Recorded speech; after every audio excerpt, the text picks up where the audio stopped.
چار مینار کے سامنے ایک ڈی جے کا آگ لگ گئی اس کو. کیا کیسے آگ لگی؟ ارے آقا جب آئے تو ایران کے آگ ٹھنڈے ہو گئے تھے دیوانوں. آقا جب آئے تو فارس کے آگ ٹھنڈے ہو گئے. اور تم کس کا نام لے کر ناچ رہے تھے اس دن؟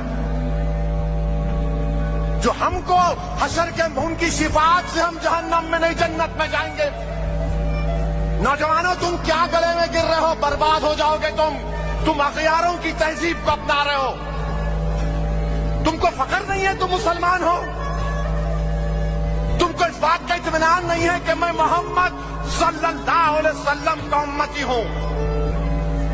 تم کو اس بات کا غرور نہیں ہے کہ ہم جب تک لا الہ الا اللہ محمد رسول اللہ بولتے رہیں گے اس وقت تک دنیا میں قیامت نہیں آئے گی؟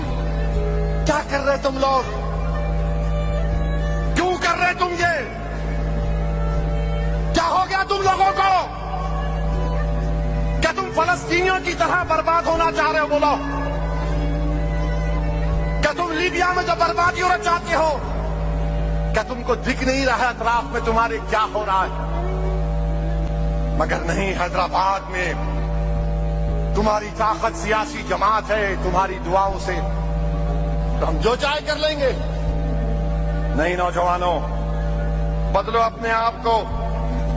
اگر تم نہیں بدلے تو یاد رکھو تم اپنی خبر کو کھود رہے ہو. تم غیروں کی تہذیب کو اپنا رہے ہو. بلکہ میں تو تلنگانہ حکومت سے یہ اپیل کروں گا، کسی بھی مذہب کا جلوس ہو اس پہ کوئی ڈی جے نہیں آنا چاہیے. چاہے مسلمانوں کا ہو، ہندو کا ہو، کسی کا بھی ہو، کیوں ڈی جے ہونا چاہیے؟ ریلیجیس پروسیشن میں ڈی جے کا کیا کام؟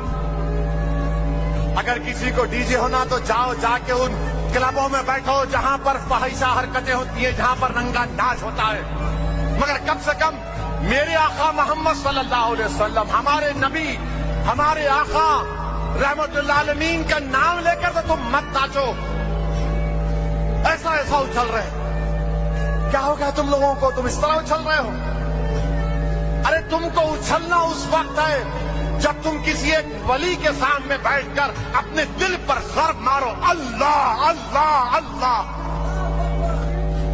جب تم کو معلوم ہوگا یہ دین کیا ہے. انہوں بھی نعرے لگا رہے، ہم بھی نعرے لگائیں گے. میرے عزیز دوستوں اور بزرگوں، تم اگر دوسری قوموں کی تقلید کرنے لگے، یاد رکھو اپنے ہاتھ سے تم اپنی خبر کھود رہے ہو. تم اپنے ہاتھ سے خبر کھود رہے ہو. حسن و جمال اپنی ذات کی جلوہ نمائی میں ہے، یاد رکھو. تم بہروپیے بن رہے ہو، بہروپیے بن رہے ہو.